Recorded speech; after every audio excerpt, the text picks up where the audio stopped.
Good morning, O'Brien. We're coming to you live from the Flamingo Hotel, where today aspirants from the Coast region are gathered here to hear a word from the Office of the Political Registrar. And today I'm joined by the Assistant Political Registrar just to give us a few pointers of what they'll be telling the aspirants this morning, who have been here from, say, about 9 a.m. just to get a glimpse of what is expected from them. Karibu sana. Please start with your name and what exactly were you doing this morning? Thank you very much. My name is Ali Abdullahi, and I'm Assistant Registrar of Political Parties. And today we are here to sensitize aspirants who are aspiring to for various positions in the coming general elections. And in this particular sensitization, what we are doing is we are sensitizing on the amendments to the Political Parties Act, where the electoral environment has been changed through the amendments to the Political Parties Act. That's the first thing that we are sensitizing them on, so that they understand and be able to participate in the political process. The second thing we are doing is that we are also sensitizing them on ethical leadership, whereby since they are aspiring to be leaders of this country, we sensitize them on values, integrity, and respect for human rights and respect for the dignity of others. So as they campaign, they must remain peaceful and respect the rights of others. That's what we are sensitizing them on. We are also sensitizing them on the eligibility requirements for the various positions that they are running for, as well as the political parties' code of conduct, so that if they are aspiring and they are doing their campaigns, all the parties must respect the political code of conduct. They must be free from violence. They must not involve in undue influence and corruption. They must give equal opportunity even to the special interest groups, including women, youth, people with disabilities, marginalized, and the minorities. So that is what we are sensitizing them on, so that when they go for the elections, they are well equipped and be able to conduct their nomination processes peacefully, and also their campaigns in an orderly manner, and when they are well informed about the requirements of the law as well as the requirements of the various regulations within the political party's regulatory framework.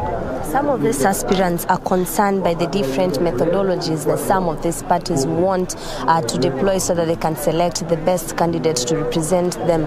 Have you had some of these lamentations, and what criteria are you filtering to ensure that these political parties are guided when they are conducting their nomination? Political parties are institutions, and as the Office of the Registrar, we don't micromanage the activities of political parties. What we do is we regulate the nomination process. And regulation means that political parties must respect their constitutions, and they must also respect the Political Parties Act as well as the attendant regulations.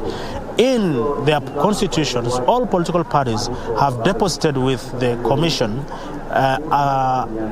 nomination rules that have been certified by the Registrar of Political Parties.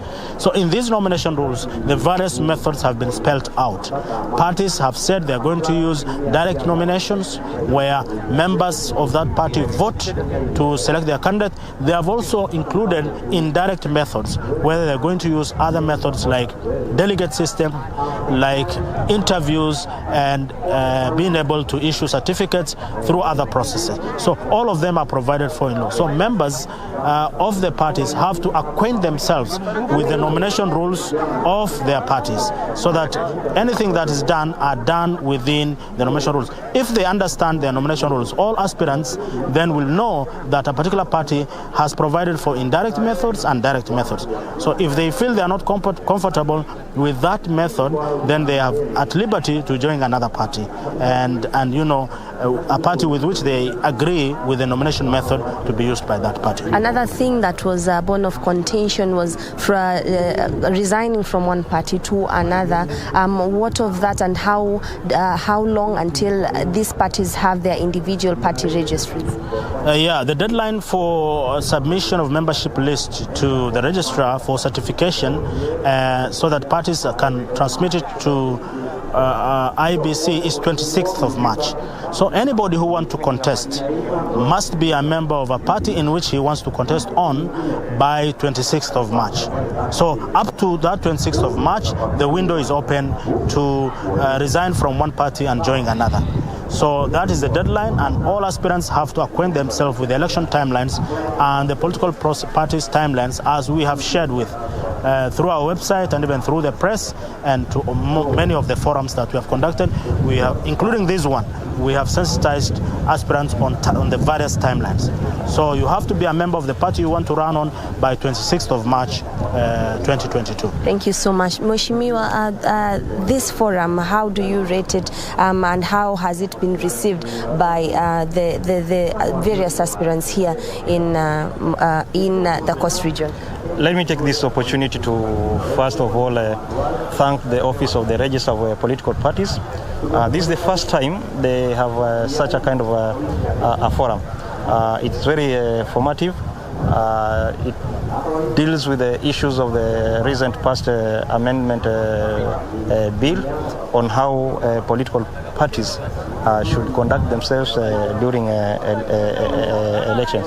And I think the aspirants have gained a lot, and I hope that this will give us good time to do our campaigns free, without a fear of tarnishing names, you know. So every political party, after the nomination, will conduct ourselves in a very good manner, so that we just appeal for votes. We don't have to abuse each other, because you know, when you abuse somebody, you are not telling the people the kind of solutions you have for their problems. So I think it's a very good forum, and I really encourage this to continue before we finally go for the general election. Thank you. O'Brien, that was Kaloleni Member of Parliament, Paul Katana, who is attending this particular forum. This is a countrywide forum that is just making the aspirants aware of some of the regulations, code of conduct, and the amendments that there exist in the Political Parties Act, so that as the nominations draw near, these aspirants can conduct themselves in the rightful manner. Of course, we are here and we'll be giving you more updates as the day progresses. But for now, back to you, O'Brien, Kimani, in studio. Well, beautiful. That's our coast correspondent, Juni Karisa there, following in on the ongoing conversation by the registrar of political parties, hosting aspirants for different positions from the coast region. Of course, you're giving them heads up on various aspects of the law and how to adhere. But one thing I admire is the breeze, because as you can see, they were just next to the ocean, and Nairobi under the sweltering heat, man oh man, that's what we need in this country, in this county of Nairobi. But hey, our moment to shine will come, and the rains will be here soon.